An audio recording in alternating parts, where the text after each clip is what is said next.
Wanita hari ini. Wanita hari ini bijak mengatur, mengurus wartawan tanya. Usahawan, ibu, istri, permaisuri. Wanita hari ini di zaman modern masih kekalkan adatnya. Dihormati, disayangi, disanjungi. Wanita hari ini. Assalamualaikum, selamat tengah hari 17 Ogos, hari Rabu. Seperti biasa 12 tengah hari anda bersama kami Wanita Hari Ini. Dan pasangan semalam, pengacara semalam kembali lagi pada hari ini bersama anda, Fahrin Ahmad dan juga Sugita. Semalam kita dah masak ikan, siang ikan. Hari ini kita cerita lain. Alhamdulillah hari ini kita wangi, Sugita. Wangi ya, tapi saya nak tanya, malam semalam awak tolong wife awak tak nak siang ikan ke, percubaan untuk membantu? Saya siang ikan saya tak pandai, saya malam ikan saya pandai. Okey, gurau tak ada ayat atau perkataan malam ikan menyiang ikan tak ada. Okey, baik. Apa pun kami berharap anda dalam mood yang cukup ceria bersama kami hari ini, hari Rabu ya, dan terima kasih kerana semalam anda bersama-sama dengan kami lah. Layan jelah kerena kami semalam walaupun tak pandai menyiang. Yang paling penting bersambung ke hari ini. Jadi terima kasih kepada semua penonton-penonton setia Wanita Hari Ini, tak kira di mana anda berada, di Malaysia, di Singapura, di Brunei dan di mana-mana mereka mendapat capaian siaran kita. Mungkin secara di live streaming online juga pun anda boleh dapatkan. Siapa-siapalah kami di Facebook ataupun Instagram dan juga TikTok WHI. Okey, baik. Kami nak mulakan siaran hari ini dengan berkongsi berita di mana Yang di-Pertuan Agong Al-Sultan Abdullah Riayatuddin Al-Mustafa Billah Shah berkenan menerima darjah tertinggi kerajaan Turkiye iaitu Turkish Order of the State sempena lawatan negara ke Turkiye. Dan anugerah tertinggi itu telah disampaikan Presiden Turkiye Recep Tayyip Erdogan di Istana Presiden itu menjadikan baginda ketua negara ASEAN pertama menerima anugerah berprestij itu. Dan kami di WHI merafak sembah setinggi-tinggi tahniah kepada baginda dan ini juga menjadi kebanggaan buat kita rakyat Malaysia. Dan kita juga terus mengharapkan hubungan diplomatik di antara kedua-dua negara terus bertambah erat. Kerana Turki adalah merupakan antara salah satu orang kata kuasa besar, mempunyai pengaruh besar di dunia ini sebenarnya. Dan juga antara negara yang saya sendiri nak pergi melawat tapi tak sempat lagi melawat. Istanbul. Kami datang.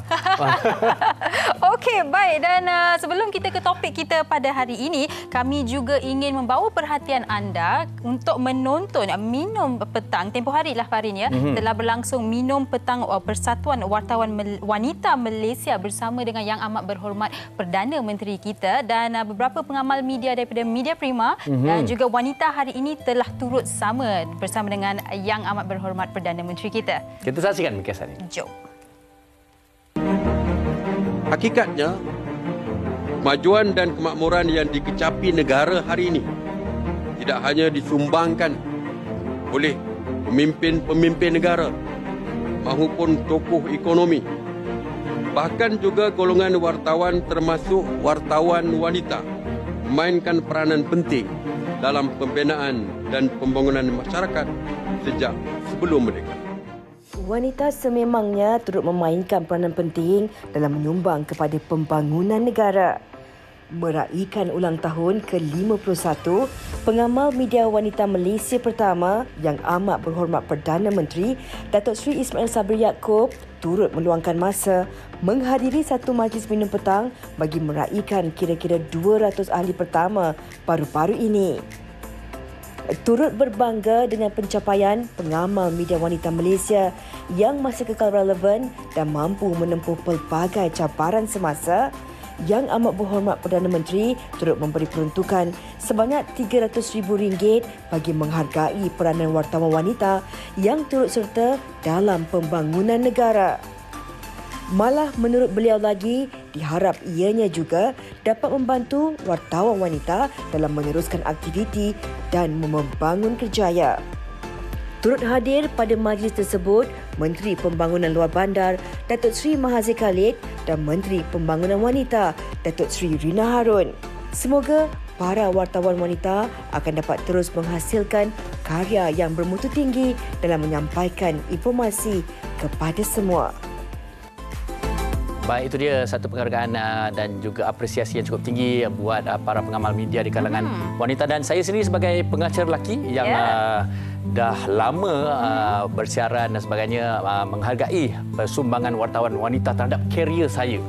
Tanpa wartawan wanita, siapalah saya? Bagi pihak mereka, saya mengucapkan terima kasih Fahrin Ahmad. Okey, baik. Dan hari ini topik yang kami bawakan adalah satu topik yang cukup serius, satu isu yang tidak harus kita pandang ringan, iaitu berkaitan dengan buli. Dan kalau boleh saya kongsikan, ini artikel yang dikeluarkan pada 24 hari bulan Mei, dikatakan sebanyak 38 kes buli berlaku di sekolah-sekolah di negara ini dalam tempoh 4 bulan pertama tahun ini bermula Januari. 38 kes sejak bermula sehingga apabila artikel ini dikeluarkan. Okey, ternyata ini satu statistik yang membimbangkan dan meresahkan bukan saja untuk para pengamal akademik tetapi juga para ibu bapa di rumah. Dan saya kira ini sebenarnya satu proses di mana semua pihak harus berganding bahu untuk memastikan sekolah ini terus menjadi satu sekolah yang sejahtera, yang juga aman untuk semua. Dan itulah topik kita pada hari ini. Sekolahku selamat, sepakat dan sekolahku sejahtera, sepakat dan selamat. Dan kalau anda di rumah ada apa-apa pandangan ataupun persoalan anda sendirilah, bagaimana boleh kita mengubah situasi ini? Apa yang harus kita lakukan? Selalunya kita dengar didikan itu bermula dari rumah. Apa antara didikan yang anda sendiri aplikasikan di rumah kepada anak-anak anda? Dan seperti mana anda saksikan, kongsikan bersama kami di Facebook Wanita Hari TV3 dan juga Instagram kami WHI TV3. Teruskan bersama dengan kami kerana pengisian ini penuh bermanfaat dan anda pasti perlukannya. Kita berehat seketika, kembali lagi selepas ini. Jangan ke mana-mana. Wanita hari ini. Wanita hari ini.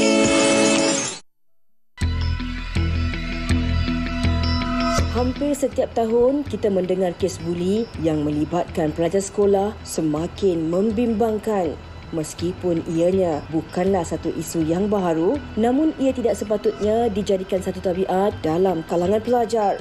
Menurut laporan akhbar, dalam tempoh 4 bulan pertama tahun ini, dilaporkan sebanyak 38 kes buli di sekolah yang melibatkan kedua-dua jantina, lelaki dan perempuan sehingga mengakibatkan kecederaan parah. Antaranya, pada Mei 2022, 7 pelajar tingkatan 2 di Sekolah Agama Seremban Negeri Sembilan dibuli dan dipukul dengan objek tumpul pada malam orientasi. Pada bulan yang sama juga, seorang pelajar tingkatan 1 hampir lumpuh dan tidak bernyawa apabila menjadi mangsa buli dan dipukul oleh 2 orang pelajar perempuan yang lain di dalam kawasan sekolah di Rawang Selangor. Manakala pada Julai 2022, 6 pelajar perempuan dan seorang bekas pelajar sebuah sekolah menengah di Inanam, Sabah, masing-masing yang berusia di antara 13 hingga 17 tahun telah membuli dan memukul seorang rakan sekolah mereka sehingga cedera parah. Membuli sehingga mencederakan dan memudaratkan bukanlah satu tindakan yang wajar untuk melepaskan amarah dan dendam. Justru sampai bila kita harus melihat perkara ini terjadi? Buli harus dihentikan agar pelajar berasa selamat dan tenteram dalam menuntut ilmu. Sepakat dan selamat, itulah sebenarnya apa yang kita definisikan sebagai sekolah, dan hari ini kita mahukan sekolah kita sejahtera.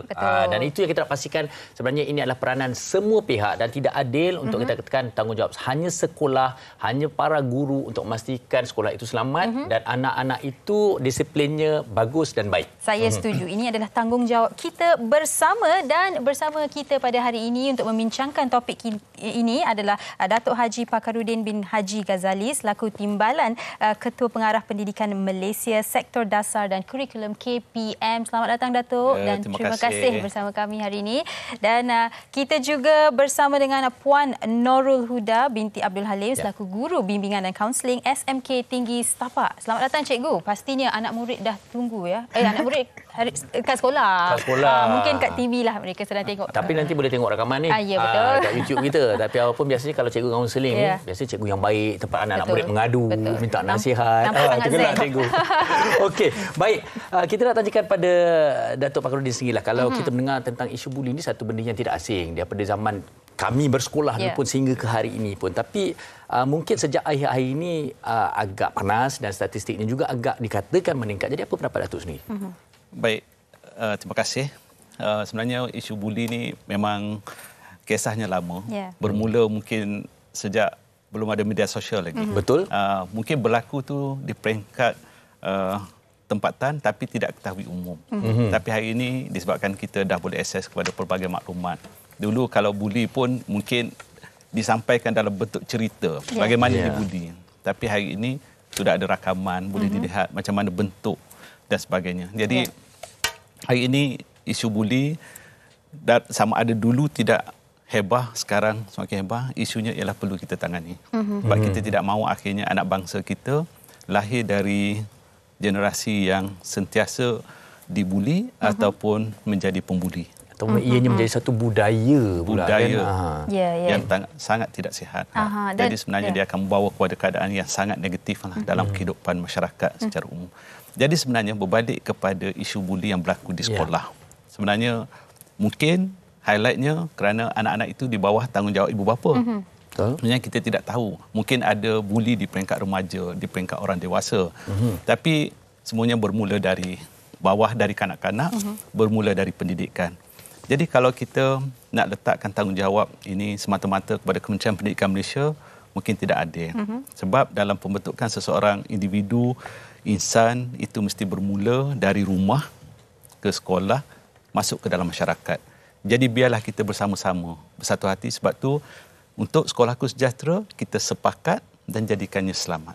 Jadi cerita hari ini ialah kita sepakat tangani isu buli. Tanpa kesepakatan, pasti tidak akan berjaya.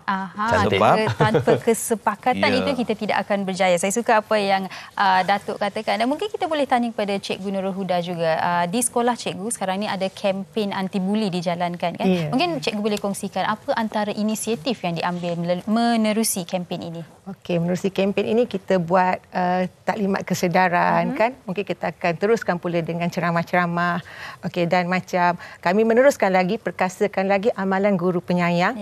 Programnya contoh setiap hari kami menyambut anak-anak pelajar di pagar bersama para pentadbir, guru-guru dan kaunselor. Jadi daripada situ kita dapat tengok sebab murid-murid yang dibuli atau pemangsa pun dia ada ciri-ciri datang kat sekolah, macam mana rupa paras dia, jiwa dia kan, mood dia. So daripada situ kita dah boleh mula buat intervensi dan mendekati murid-murid tersebutlah.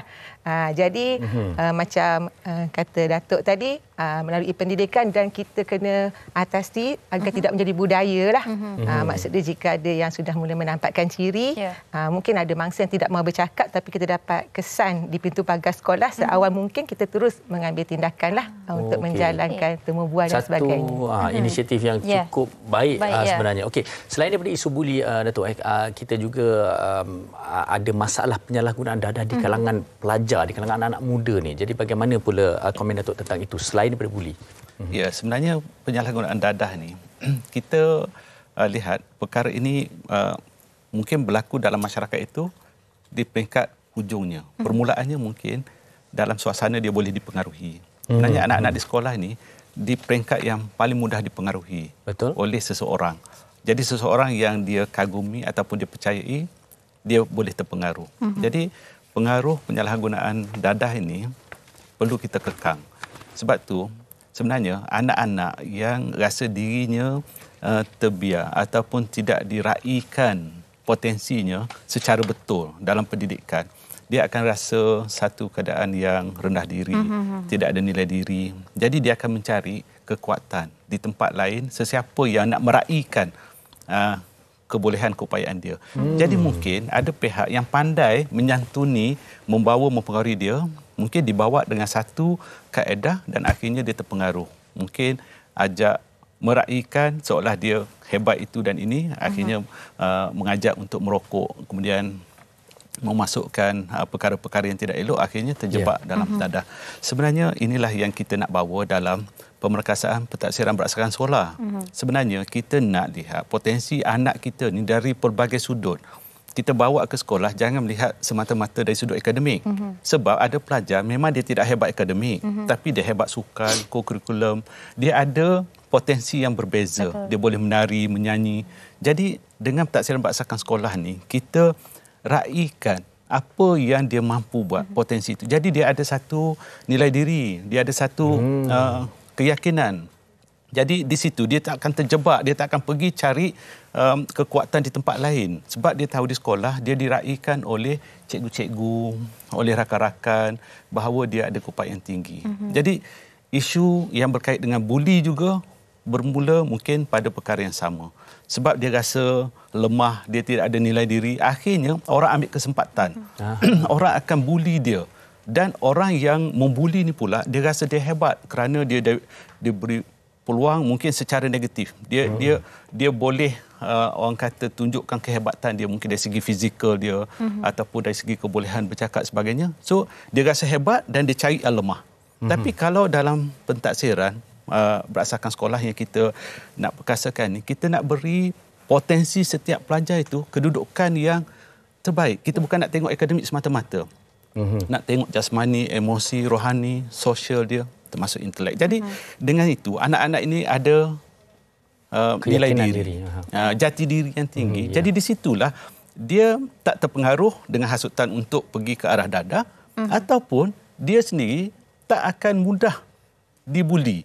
Dia tak akan rasa rendah diri. Dia pun hebat, dia boleh bersukan, dia boleh menyanyi, dia boleh menari, dia boleh melukis. Ada perkara yang orang bangga tentang diri dia. Di situ dia ada kekuatan. Saya setuju sangat dengan apa yang Datuk katakan. Kita cari kekuatan pelajar itu selain akademik, kita raikan kekuatan itu untuk tingkatkan nilai diri pelajar itu. Dan tempoh hari pada 21 Februari, KPM telah melancarkan konsep Sekolahku Sejahtera. Mungkin Datuk boleh kongsikan apa matlamat di sebalik kempen ini? Okey, di sebalik konsep Sekolahku Sejahtera ni, akhirnya ialah semua orang rasa sejahtera itu. Jadi kita selalu cakap dalam falsafah pendidikan kebangsaan kita, di hujungnya ialah nak lahirkan manusia yang sejahtera diri untuk keluarga, untuk masyarakat dan negara. Tapi di mana nak mulanya? Mesti bermula dari rumah.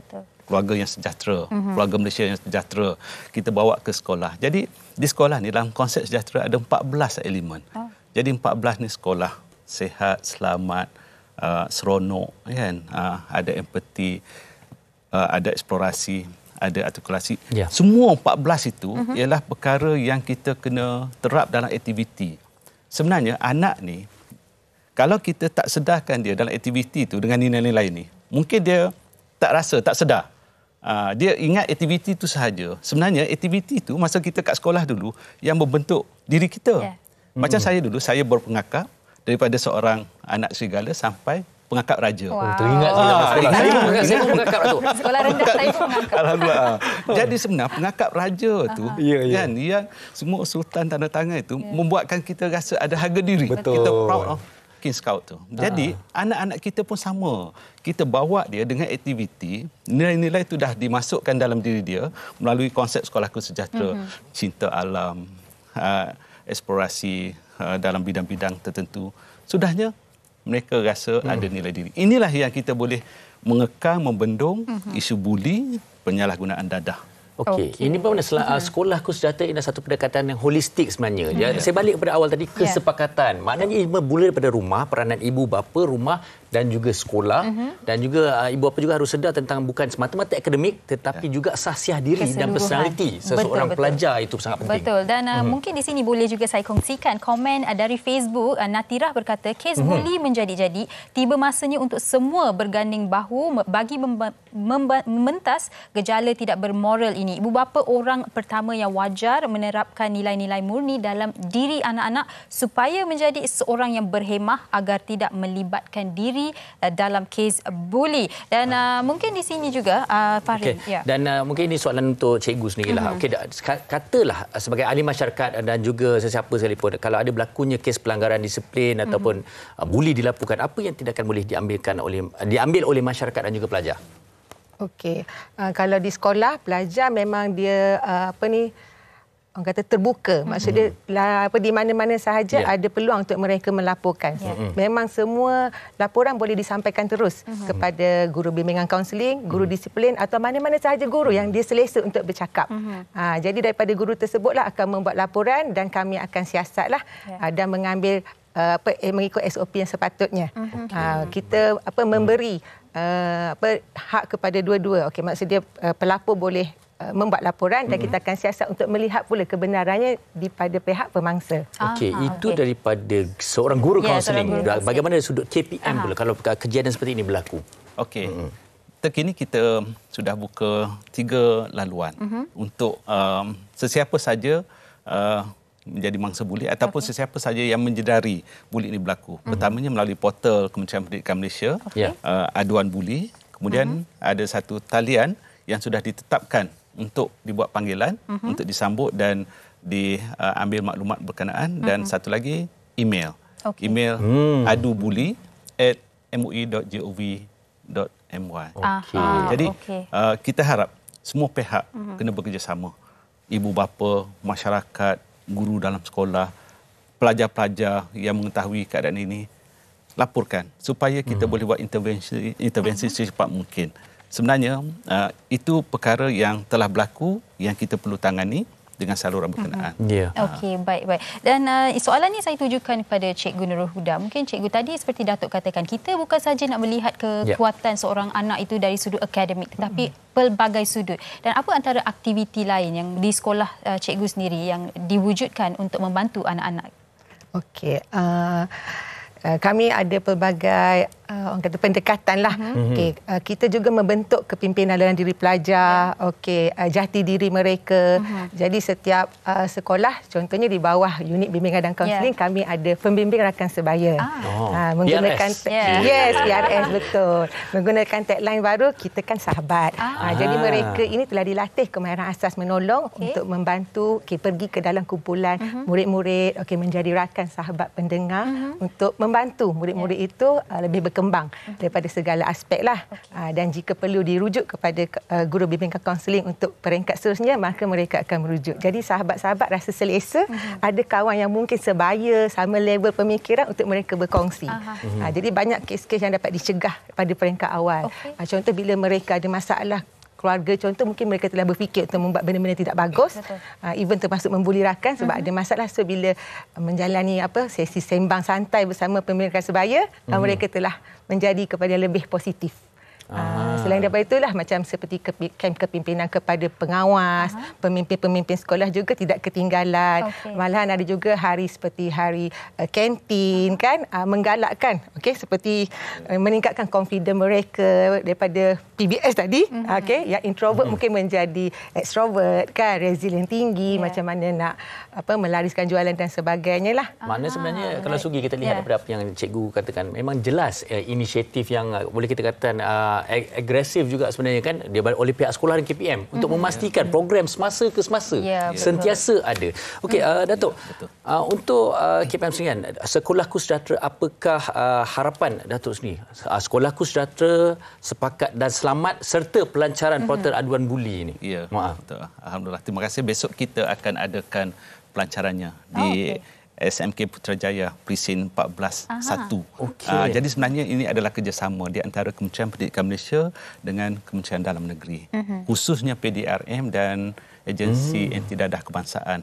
Jadi di sini kita akan lancarkan portal yang saya sebutkan tadi supaya ada saluran untuk melaporkan kes buli. Memang kita mengambil serius perkara ini. Jadi kenapa kita gunakan tagline Sekolahku Sejahtera, sepakat dan selamat? Memang elemen sejahtera itu ada di dalam Sekolahku Sejahtera. Satu perkara yang penting di dalam sejahtera 14 elemen itu ialah empati. Empati ini sangat penting. Kalau ada dalam diri pelajar, dia meletakkan diri dia pada kedudukan rakan dia, dia tak akan buat perkara buli sebegini. Kalau ada nilai harmoni, adab sopan. Jadi sebab itu kita nak Sekolahku Sejahtera ni, konsepnya nilai-nilai yang ada dalam itu dihayati oleh semua pihak. Bukan saja kita warga sekolah, warga KPM, tapi seluruh masyarakat menghayati. Sebab akhirnya kita tak nak lagi dengar perkara yang negatif. Betul. Jadi kesepakatan inilah yang kita nak wawarkan melalui kerjasama bersama dengan PDRM. Walaupun kita lihat ini untuk menangani masalah jenayah, akhirnya disiplin, tapi sebenarnya lebih baik kita bermula dengan pencegahan dan kerjasama. Kita raikan keupayaan anak itu. Jadi insya-Allah dengan keberkatan kerjasama, dengan kita menghebahkan di media-media kita, masyarakat akan lebih sedar.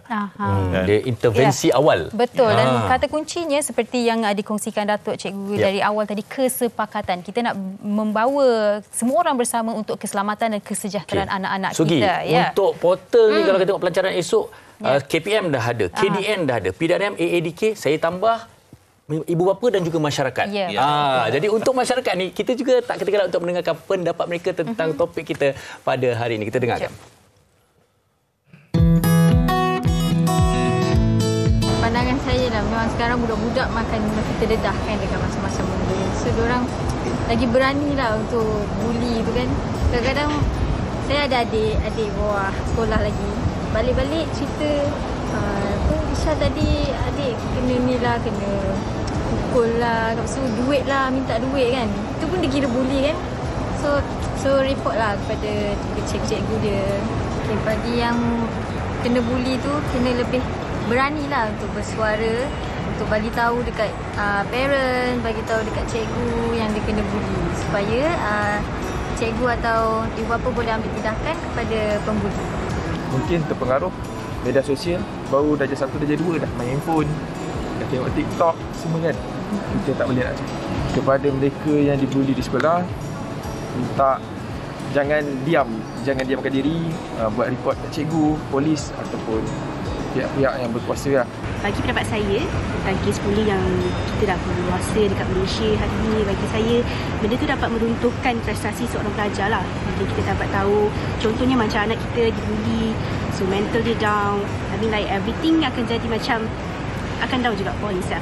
Saya rasa macam benda ni memang perlu ambil serius lah. Dia bukan saja akan affect pelajar itu sendiri, malah every orang kata sekeliling dia. Ibu bapa ni memang perlu ambil cakna, memang perlu orang kata pandang serius tentang kes bully, especially berlaku dekat anak-anak diorang lah. Contohnya waktu anak kita balik, kita tanya macam, okay, adik okey tak hari ni, apa masalah adik, cuba bagi tahu ni, cuba bagi tahu ibu. Bermula daripada rumah, which is parents, sebab anak-anak kita lebih dekat dengan parent kita, lebih dekat dengan kita. Jadi tak jadi masalah untuk mereka berkongsi apa yang masalah mereka rasa, apa yang masalah yang mereka kata alami dekat sekolah lah. Okey, saya setuju dengan apa yang dikongsikan tadi. Banyakkan berbual dengan anak kita supaya kita dapat tahu apa yang sedang berlaku di sekolah. Dan bully ni, Farin, memberi kesan bukan sahaja fizikal tapi emosi dan juga mental. Dan hari ini kita ada seorang yang sudah pun terhubung dalam taliannya, sudi berkongsi kisah beliau sendiri sebagai seorang mangsa bully. Dan terus bersama dengan kita adalah Datuk Fakarudin dan juga Cikgu Nurul Huda untuk bersama-sama mendengar kisah ini bersama-sama dengan kita. Baik, kita terus saja bersama dengan Nur Syamimi. Hai, selamat tengah hari Syamimi. Hai, selamat tengah hari. Terima kasih jemput saya. Alhamdulillah sihat. Okey, baik Syamimi. Pertama sekali, terima kasih Syamimi kerana sudi berkongsi kisah awak di TikTok. Saya dan Farid sempat menonton kisah awak. Dan mungkin Syamimi, awak sendiri boleh berkongsilah kepada penonton WHR dan tetamu-tetamu di studio, apa yang sebenarnya berlaku sewaktu awak kecil, kisah hidup awak sebagai seorang mangsa buli.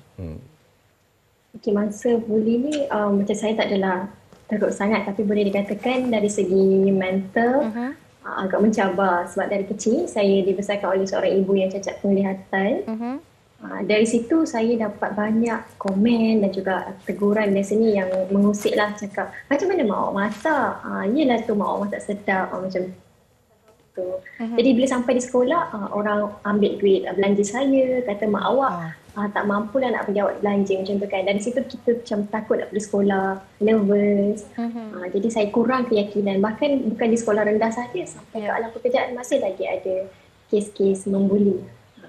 Okey. Saya alami. Adakah Mimi rasa sebenarnya mungkin keadaan itu berlaku mungkin berpunca daripada mungkin kekurangan ataupun mungkin tidak bernasib baik seperti orang lain, mungkin cacat penglihatan dan kemudian menjual tisu dan sebagainya seperti mana yang diceritakan. Jadi adakah itu juga ada kalanya di kalangan rakan-rakan menjadikan itu sebagai bahan yang mungkin dirasakan gurauan, tapi sebenarnya Mimi rasa itu dah satu macam pembulian dan membuatkan diri Mimi rasa sangat-sangat kecil sebenarnya. Sebenarnya waktu di sekolah rendah saya mula dibuli tu bukan mengejek ataupun komen pada keadaan ibu bapa saya. Diorang banyak komen pada macam fizikal saya sendiri. Bila ibu bapa saya datang ke sekolah, diorang okey dengan my parents, tapi bila mereka tiada di sekolah. Okey. Dia akan cakap, Mimi ni pendiam. Mimi ni bukannya boleh lepak sekali kat taman sebab mak dia garang macam tu. Dia takkan. Okey. Baik, dan Mimi, apa yang Mimi kongsikan sekarang ni pastinya memberi apa yang kita boleh dapat daripada apa yang Mimi kongsikan adalah Mimi telah melalui pelbagai emosi, kan, kesan mental itu terhadap Mimi. Tetapi Mimi, pernah tak Mimi sendiri terfikir yang okey, saya dah tak nak pergi sekolah lah, susah sangat nak berhadapan dengan kawan-kawan di sekolah, orang selalu tengok saya semacam, tengok ibu dan ayah saya semacam. Macam mana perasaan Mimi setiap hari apabila perlu ke sekolah? Macam saya kan, kalau sebab saya dikategorikan tak adalah istimewa di sekolah sebab saya seorang je ada ibu bapa yang jaga kelihatan. Jadi kalau guru ke atau rakan-rakan lain nak merujuk saya, itulah yang anak dia mak dia buta macam tu. Okay. Jadi orang kenal saya bila dikategorikan sebagai anak orang buta. Orang kenal saya dan susah nak diberi pendedahan dari segi aktiviti sukan dan juga aktiviti kurikulum lain sebab saya selalu kena ada dengan ibu saya sebab tak ada siapa yang bantu dia. Jadi di sekolah saya aktif dari segi akademik saja. Tapi dari segi kurikulum saya memang tak dapat nak sertai disebabkan masa yang kurang dengan keluarga. Kena tolong mak macam tu. Jadi bila sampai di sekolah Okey Mimi, tapi apa yang kita lihat Mimi sangat positif dan sangat ceria sehingga ini kan. Apa yang kita nak tahu juga sebenarnya, apa yang kita nak tahu juga sepanjang perjalanan ataupun cabaran itu mungkin ada luahan hati sendiri. Dengan siapa Mimi bergaul, mengadu untuk memastikan anda terus positif? Okey, masa sepanjang ada arwah ibu saya banyak bersembang dengan dia lah. Dan dia pun banyak bagi kata-kata semangat. Biasanya tak adalah lemah lembut sangat tapi banyak pada untuk kekal cekal. Jangan terlalu lembut sangat, lembek sangat dengan dunia ni. Banyak ibu cakap macam tu lah. Tapi kalau selepas Umi meninggal, saya bersama adik. Barulah saya berjumpa dengan suami. Banyaknya sembang dengan circle saya tu adalah adik dan suami. Okey, dan Mimi, mungkin di sini Mimi boleh memberikan sedikit pesanan jugalah kepada para ibu bapa sebab didikan itu semestinya bermula dari rumah dan kadang-kadang mungkin anak-anak di rumah dia orang rasa macam gurauan sahaja tetapi gurauan itu boleh menyakitkan hati orang lain di sekolah kan. Jadi apa-apa pesanan Mimi buat mereka yang sedang menonton sekarang ini? Okey, untuk adik-adik yang sekarang ni tengah rasa sangat-sangat sedih ataupun mungkin mengalami depression disebabkan oleh kata-kata orang lain, jangan anggap tu sebagai patah semangat. Kadang-kadang yang senang kena buli ni adalah orang yang pendiam. Tapi bukan bermakna pendiam tu kita lemah, kita tak boleh berkomunikasi, kita tak boleh berjaya dan bahagia. Teruskan semangat, fikirkan kesihatan mental. Tak ada apa yang boleh dibeli, melainkan mental ni, duit pun tak boleh beli. Jaga kesihatan diri. Siapa lagi nak tanya kalau bukan kita? Wow. Okey, Nur Syamimi Atikah, terima kasih sekali lagi bersama kita pada hari ini berkongsi satu kisah yang sekiranya penuh manfaat untuk kita semua. Terima kasih sekali lagi untuk Mimi. Baik, okey. Kembali bersama dengan Datuk dan juga Cikgu. Okey, mungkin saya ringkas Cikgu bila mendengar kisah Mimi tadi itu mungkin tak asing juga ada berlaku di kalangan pelajar-pelajar kita di sekolah. Ya, betul. Memang sekarang ni macam satu budaya bukan apa. Maksud dia dia rasa budak-budak ni dia rasa bergurau tu biasa. Gurauan tu tak melampau. Tapi tanpa dia sedar gurauan tu menyentuh hati kawan dan buat kawan tu down, sedih, terluka. Yang tu sebenarnya dah dikira satu bully lah. Jadi perkara macam tu kita kena bendung, kita kena kawal agar tak jadi budaya. Yang inilah yang orang kata bully dalam diam dan mungkin takut yang mangsa tu satu hari nanti menunggu je masa untuk membalas balik. Mungkin dalam keadaan lebih drastik kan. Sebab dah lama diam ke apa kan. Jadi macam inilah yang kita, ibu bapa lah saya rasa perlu memainkan peranan juga di rumah dan kami akan sambut di sekolah untuk memberi kesedaran, menegur anak-anak, bagi tahu yang bergurau ada batasnya. Mungkin benda itu normal, biasa pada kita untuk menyebut perkataan tersebut, belum tentu lagi boleh diterima oleh rakan yang mungkin ada trauma dan sebagainya, ada masalah mengenai perkara tersebut. Kan? Dan Cikgu, kalau boleh saya tambah sedikit daripada Cikgu saya nak tanya. Kadang-kadang ni bila Cikgu kaunselor ataupun guru sekolah menelefon ibu bapa kata ada masalah sebegini di sekolah, ibu bapa panik dan terus memarahi anak-anak. Mungkin di sini Cikgu boleh tujukan sedikit pesanan buat ibu bapa. Tak payah marah dahululah. Kita ketahui dulu apa yang sebenarnya berlaku. Okey, kalau saya yang buat panggilan sebagai guru bimbingan kaunseling di sekolah SMK Tinggi Setapak Kuala Lumpur, memang saya akan pesan, okey, encik kita datang berbincang, jangan marah anak dulu. Kita duduk dulu bersama-sama, kita dengar dulu apa yang kita boleh bincang kepada dua pihak. Jadi kepada ibu bapa di luar sana, jika mendapat panggilan daripada sekolah, tidak kisahlah guru disiplin ke, penolong kanan ke ataupun guru bimbingan kaunseling, mula-mula bertenang dahulu. Okey, jangan terus menghukum anak. Kami menelefon untuk memberi maklumat awal dan membuat temu janjilah untuk kita bercakap dan berbincang dalam keadaan bertenang. Usahlah dipukul anak tersebut, usahlah dimarah sebab belum lagi sampai peringkat jatuh hukuman, baru kita nak berbincang apa masalah sebenar dan menyiasatlah punca kejadian. Dan pesanan saya kepada ibu bapa juga, jangan pula nak marah cikgu tu pula. Cikgu tu cuba membantu dengan sepakat. Betul Datuk. Okey Datuk, kata-kata akhir daripada Datuk ni untuk penonton wanita ni mengenai pelancaran esok dan juga pesanan akhir tentang kesepakatan kita untuk menjadikan sekolah sejahtera. Okey, baik, sekali lagi saya mengajak semua ahli masyarakat supaya kita bersepakat dalam memastikan kisah buli ini boleh berakhir dengan sebaiknya, dengan secepatnya, dan kesepakatan inilah yang tentu akan bawa kepada keadaan yang selamat dalam anak kita melalui perjalanan. Jadi besok pelancarannya di SMK Presin 14-1 di Putrajaya kerjasama KPM dan Kementerian Dalam Negeri, insya-Allah. Dan kata-kata akhir saya, anggaplah anak kita itu seperti benih yang ada banyak potensi dalamnya. Jadi kita ni sebagai pekebunnya, jadi kita sediakan tempat yang paling sesuai untuk benih itu bercambah, mengeluarkan hasil yang cukup hebat untuk kita nikmati bersama. Jadi seperti yang cikgu kata tadi, jangan kita cepat memarahi, jangan kita rosakkan benih itu kerana benih itu tersimpan banyak potensi. Jadi imarahkan anak kita melalui pelbagai cara. Kami di Kementerian Pendidikan Malaysia akan beri yang terbaik. Berilah kepercayaan pada kami untuk mendidik anak itu, tapi kami perlukan sokongan ibu dan ayah dalam masyarakat. Saya suka analogi benih itu. Dan kami di Wanita ini juga terus menyokong KPM dan juga para guru. Kami sayang guru-guru semua. Baik, jadi sama-samalah kita membantu KPM dalam mewujudkan suasana yang selamat dan sejahtera untuk anak-anak di sekolah. Baik, kami nak ucapkan terima kasih kepada Datuk Haji Fakarudin dan juga Puan ataupun Cikgu Nurul Huda untuk kerana bersama dengan kami pada hari ini dan berkongsi pelbagai maklumat. Dan anda di rumah, terima kasih atas komen-komen anda dan jangan ke mana-mana, kita akan berhenti berehat seketika, kembali selepas ini di WHI. Wanita hari ini.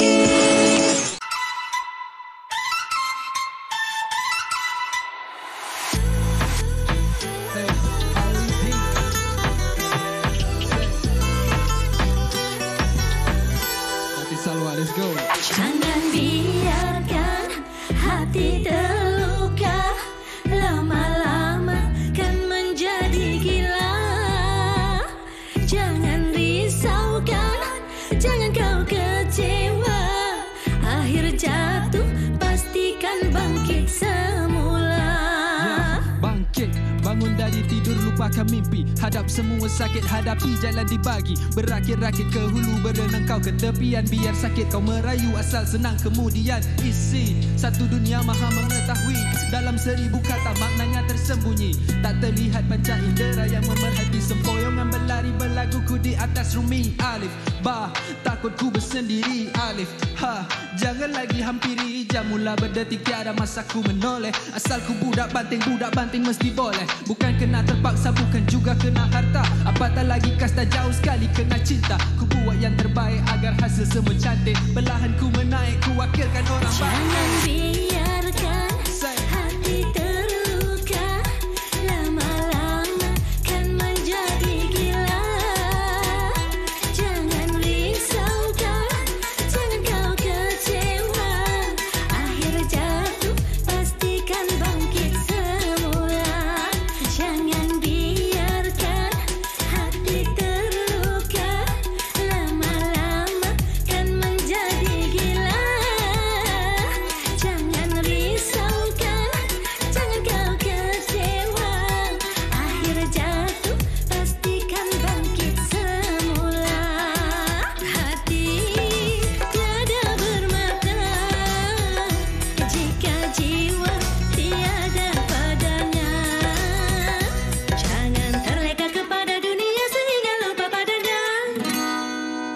berceritakan tentang cinta. Teringat Adam dan Hawa, dunia berbeza benua tapi masih bersama. Walau digoda sandurja masih tidak terluka. Bersujud pada Rabb, ganjarannya pasti syurga. Impikan Firdausi atau cita-citakan ma'wa. Jauhi arsakor dan tak sanggup aku ke laza. Mahukan yang sempurna namun tiada yang sempurna. Teguhkan sayap kanan, perbetulkan cacat celah. Akhiri puisi hati dengan isi selepas mati. Ringankan dasi kiri ranting yang tinggal memori. Persiapkan al-amal wa niat dan juga bekal. As-sawab yang ditunggu perhitungan azab wajah. Bermula dari tanah ditimbul juga ke tanah. Semuanya sama rata tiada baik terbinasa. Sungguhnya demi masa manusia selalu terleka. Dan sungguh kena itu aku tambah biasa. Jangan biarkan hati terluka. Lama-lama kan menjadi gila. Jangan risaukan, jangan kau kecewa. Akhir jatuh pastikan bangkit semula. Jangan biarkan hati terluka. Kan menjadi gila. Peace, thank you. Wow. Ya. Kita ada. Oh, nak juga berrap. Kita ada bersama dengan Datin dan Salwa Abdul Rahman dan juga Red Rahimat dengan lagu ini tadi. Selamat datang kedua-duanya. Wow, cukup bertenaga. Lain macam lagu dia, kombinasi dangdut dan Latin. Latin pop rap. Okey, kita tanya Datin Salwa dululah. Datin, setelah 6 tahun kalau tak silap saya lagu ini dikeluarkan. Datin setelah yang akhir sekali lagu apa tadi kita? I miss you. I miss you. Mereka semua juga miss you, Datin. Terima kasih. Lagu terbaru ini, Datin. Dan tentang comeback ini. Alhamdulillah dalam usia yang macam ini masih diberikan tawaran dan Salwa menerimanya dengan senang hati daripada COF Music. Dan bila diminta untuk berduet dengan penyanyi muda, terasa muda pula. Gitu. Nampak tu, ada chemistry tu. Itulah saya rasa inilah merupakan percubaan yang terbaiklah untuk Salwa. Okey, untuk Red sendiri, Red Rahimat okey, sebagai seorang anak muda, kemudian digantikan dengan ini, pada saya seorang legenda juga anda sebenarnya. Apa perasaan Red tentang kolaborasi ini? Pertama kalinya masa saya buat lagu ni, saya nyanyi sendiri. Part Datin tu saya nyanyi sendiri. Okey. Dan saya bila kita orang buat list untuk artis yang sesuai dalam collaboration ni, saya dengar suara Datin yang dah jadi demo. Okey, lock. Oh, wow. Alhamdulillah. Tak berfikir panjang Tak berfikir panjang. Dan saya pun dengar tadi memang sangat-sangat sesuai lah, serasi betul. kata. Dan bagi Datin sendiri dah saya adalah juga terbaca. Datin sebenarnya di awal-awal macam 50-50 ragu-ragu lah. katanya. Ragu-ragu nak buat ke tak lagu ni. Tapi apa yang membuatkan Datin ingin menyahut cabaran untuk membuat lagu ni? Sebenarnya dicabar oleh anak saudara Salwa yang merupakan CEO COF Music, Ahmad Nasim.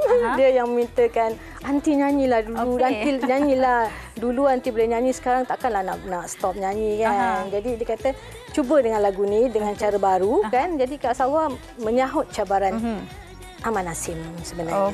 Okey. Dan Red, kalau kita tengok sebenarnya bukan saja dah bersedia dengan lagu yang cukup menarik juga. Kalau kita tengok music videonya juga dah dibuat dan cukup menarik. Boleh ceritakan tentang lagu ini dan juga di mana mereka boleh menyaksikan video klip yang menarik ini? Okey, untuk lagu ni secara general dia yang saya cuba nak sampaikan, penulis ingin menyampaikan tentang perubahan dia setelah jatuh daripada peristiwa hidup dia. Bukan sahaja cinta tapi masalah hubungan dengan kawan ataupun kerja dan sebagainya yang boleh relatekan dengan orang-orang lain. And untuk first verse dia ada cerita tentang kejatuhan dia, and second verse tentang kebangkitan dia. So overall dia makna ni itulah makna hidup dia. Sebab tu tajuk lagu dia dipilih makna. And music video ni pun saya buat dekat tempat saya membesar, Penting. Menarik dapat lokasi ni. Dan disebabkan lagu tu istimewa sangat. Ciptaan dia pun orang muda kita kan. Jadi Salwa bangkit untuk menyanyi semua. Wow. Dan saya pasti lagu ini sangat bermakna buat Datin sendiri kan. Mungkin Datin boleh kongsikan bagaimana penerimaan ahli keluarga, peminat-peminat Datin setelah lagu ini keluar dari Datin sendirilah dengan lagu makna ini. Yang pentingnya family lah. Family sangat merestui, terutamanya Abang Bad. Dia merestui Kak Salwa menyanyi dan Kak Salwa rasa peminat-peminat juga merestui Kak Salwa menyanyikan lagu dan rentak baru. Dan alhamdulillah daripada IG, Instagram semua memberikan sambutan yang baik dan memberikan Salwa banyak perangsang untuk Salwa menyanyi semula. Alhamdulillah Kak suka lagu ni dan Kak Salwa mengharapkan semoga lagu ini berjaya dan mendapat tempat di hati peminat semua. Datin Salwa merupakan isteri kepada legenda bola sepak Selangor, Datuk Subhadran Aziz. Juga bermain bola sepak. Dah lama tak main bola dengan Abang Bat. Kuala Lumpur, Dik. Ya, Kuala Lumpur, betul. Kuala Lumpur. Itulah, ini pemain bola sepak juga ni. Saya sebut Selangor tadi. KL. Okey, dan Datin, ini membawa kepada persoalan, adakah selepas ini peminat boleh mendengar banyak lagi lagu daripada Datin Salwa? InsyaAllah Kak Salwa akan cubalah. Kak Salwa tengok yang ini, yang sambutan yang ini bagaimana. Dan insyaAllah kalau ada peluang lagi, ada nak cipta lagu yang terbaru lagi daripada awak. Datin main passing ya? InsyaAllah Kak Salwa akan cuba untuk menyanyi semualah. InsyaAllah. Tapi yang paling menarik yang saya saksikan sebenarnya tadi ialah Datin Salwa sendiri nampak tak kekok, tak janggal. You are still relevant in the industry. Betul. Tapi nasib baik tak kena rap tu. Tapi Datin pandai tak? Rap dah ajar Datin rap tak? Bolehlah sikit-sikit. Tapi tak sesuai lah dengan diri. Maksudnya Kak Salwa bukan jiwa. Jadi jiwa yang rap tu biarlah bagi pada anak-anak muda. Okey, Red dah pandai berdangdut? Saya boleh buat demo je lah macam ni je lah. Tapi untuk saya nyanyikan tu, besoklah. Okey, baik sekali ucapkan terima kasih kepada Datin Salwa Abdul Rahman dan juga Red Rahimat bersama kita pada hari ini. Dan untuk anda terus kalau dah terdengar ternyanyian lagu tadi, carilah lagu tadi. Makna. Okey, kita berehat seketika. Jangan ke mana-mana, masih ada lagi perkongsian menarik untuk anda. Wanita hari ini. Baik, terima kasih bersama kami sehingga ke penghujung siaran Wanita hari ini, hari Rabu ini. Okey, saya nak bacakan komen dari Facebook. Okey, Semerah Hati berkata, mangsa buli pun kena berani mengadu. Kalau diam je tu, pembuli makin berani. Dan saya rasa pelajar-pelajar perlu diajar seni mempertahankan diri agar mereka tahu nak mempertahankan diri andai buli. Ini antara orang kata perbincangan saya dengan seorang rakan tempoh hari juga. Mungkin seni mempertahankan diri ini boleh dijadikan satu subjek di sekolah. Okey, tapi saya nak beri perhatian juga kepada semua bahawa buli ini bukan semata-mata secara fizikal, tetapi secara mental dan juga emosi. Tapi apa yang saya nak rangkumkan daripada apa perbincangan kita bersama dengan pihak guru dan juga KPM sebentar saya tadi, bagaimana KPM sendiri sudah cuba mengetengahkan dan berkongsi kepada para ibu bapa bahawa bukan sahaja penekanan akademik semata-mata, tetapi jati diri, sahsiah dan juga personaliti para pelajar juga sangat-sangat penting. Jadi sudah tiba masanya penilaian seorang ibu bapa terhadap anak-anak itu sendiri adalah secara keseluruhan. Di mana kadang-kadang bila kita tengok kesian anak-anak apabila diberi tekanan secara akademik, tetapi sebenarnya potensi mereka sangat hebat di bahagian-bahagian yang lain sebenarnya. Saya setuju sangat dengan apa yang Farin katakan, sebab mungkin bermulanya betul, didikan itu bermula dari rumah, tetapi mungkin ibu bapa juga perlu mengambil inisiatif untuk mengubah persepsi mereka. Akademik penting, tetapi akademik bukan segala-galanya. Ada pelbagai cabang lagi yang boleh kita memberikan mereka fokus. Jadi tolonglah bercakap dengan anak anda, tanya mereka apa yang sebenarnya mereka suka, dan kalau mereka menyukai sesuatu itu, kita berikan mereka sokongan. Bukan nak kata anak-anak tu 100% betul, tetapi perlu ada titik tengah yang kita carilah untuk membantu mereka dan pada masa yang sama menggembirakan diri kita sebagai ibu bapa. Dan saya pernah ingat akan pesan ini, kalau kita nak mendidik anak-anak itu, kita mendidiklah mengikut zaman. Dan mungkin ini adalah zaman yang penuh mencabar untuk para ibu bapa secara parentingnya. Jadikan anak-anak itu seperti sahabat, tetapi di mana mereka juga harus pandai membezakan saling hormat dan menghormati. Kalau anak-anak ada sebarang perubahan, mungkin kita tengok anak-anak itu macam lain, sila bertanya. Ada kalanya ibu bapa terlalu sibuk sehingga mengabaikan anak-anak, dan inilah yang boleh terjadi di mana mereka terpengaruh dengan perkara-perkara yang salah, tidak baik, rendah diri yang menjadikan mereka seorang pembuli maupun yang menjadi mangsa buli. Saya setuju. Jangan terlalu rigid lah. Kita beri ruang untuk sama-sama kita pelajari benda-benda yang baharu, dan mungkin kalau anak-anak itu tidak selesa dengan ibu bapa, mungkin anda boleh berterus terang dengan mereka supaya mereka berkongsi dengan kaunselor di sekolah ataupun rakan-rakan yang lain yang mungkin boleh membantu mereka juga. Okey, ni kita dah nak habis Ya, kenapa? Hari ni hari apa? Hari ini hari Rabu. Pada awal tadi awak dah berkongsi hari ini 17 hari bulan. Awak siapa? Oh, dia lupa saya pula. Kenapa tiba-tiba awak short term memory loss? Saya rasa sini orang panggil macam kabut otak. Kabut otak? Brain fog. Disebabkan apa? Tempoh hari awak COVID positif Saya setakat ni tak apa, tapi saya berlakon pasal saya pernah dengar cerita orang kata kalau pasca COVID orang kata kan, pasca COVID ni ramai yang kena kabut otak ataupun brain fog. Mungkin ini ramai yang tak ketahui, tapi seperti situasi tadi yang saya lakonkan tu boleh terjadi lakonan kepada anda ataupun mungkin dia slow sikit ke, tak cekap, kurang fokus, kurang tajam. Mungkin itu boleh terjadi kepada anda yang pernah dijangkiti COVID-19. Ya, dan mungkin ada dalam kalangan anda pun mengalami situasi ini. Aku rasa macam aku dah semakin lupa lah sekarang ni. Jadi kongsikan komen anda bersama dengan kami esok. Esok kita kupas berkaitan dengan topik ini, pelupa akibat COVID, brain fog ataupun kabut otak. So kita dah habis Dah habis. Lagu ni dah main ni maknanya kita dah boleh habis? Dah habis. Awak lakonan ke betul-betul? Saya dah sudahkan segi. Okey, baik. Terima kasih kerana bersama kami dan jumpa anda esok. Jaga diri, jaga kesihatan. Assalamualaikum. Bye. WHIQ sejahtera. Puteri dalam hal jati diri dia permaisuri kepada si suami kepada anaknya, dia ratu di hati, tunggak keluarga, kalau bukan dia siapa lagi. Wanita hari ini bijak mengatur mengurus mata wataknya, usahawan ibu istri permaisuri. Wanita hari ini di zaman modern masih kekalkan adatnya, dihormati, disayangi, disanjungi. Dia usahawati aliran masa kini, dia menyambung warisan Sri Kandi. Dia lemah lembut, baik budi pekerti, tapi cekal hati, dia tambah berani pendidik.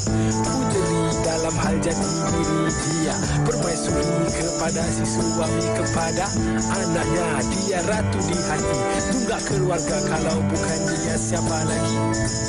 Wanita hari ini bijak mengatur mengurus mata wataknya, usahawan ibu istri permaisuri.